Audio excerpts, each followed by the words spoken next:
ሰርታችሁ ባልተሳካላችሁ ነገር አትጨነቁ። ትቀጠራላችሁ፣ ትባረራላችሁ። 3-4 ጊዜ ንግድ ትከፍታላችሁ፣ ትከስራላችሁ። አትጨነቁ። አሁንም ሞክሩ፣ አይሳካ። በደስታና በሰላም ኑሩ። ጥራችሁ ባልተሳካ ነገር አትጨነቁ።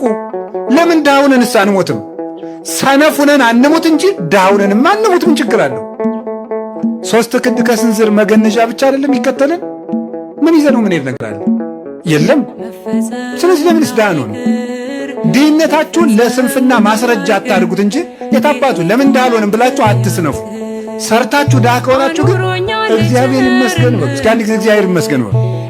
እግዚአብሔር ስሩ ነው እንጂ ተጨነቁ አላለም። እና አትጨነቁ። እኔ ከማን በልጬ ነው? አብርሃም በድንኳን እኮ ነው የኖረ።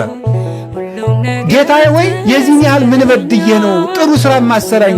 ሕይወቴ በመባከን አለቀ፣ ለምን አታሳካልኝም? የብዙ ምዕመናን ጥያቄ ነው። አብርሃም እድሜ ልኩን በድንኳን አይደል እንዴ የኖረ?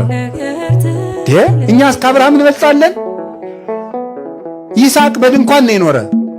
ያዕቆብ እግዚአብሔር ሌሊት ተገልጾ የፍቅር ትግል ሲታገለው ያደረው ያዕቆብ፣ እግዚአብሔርን እንደዚህ አቅፎ ያደረው ያዕቆብ የኖረው በድንኳን ነው።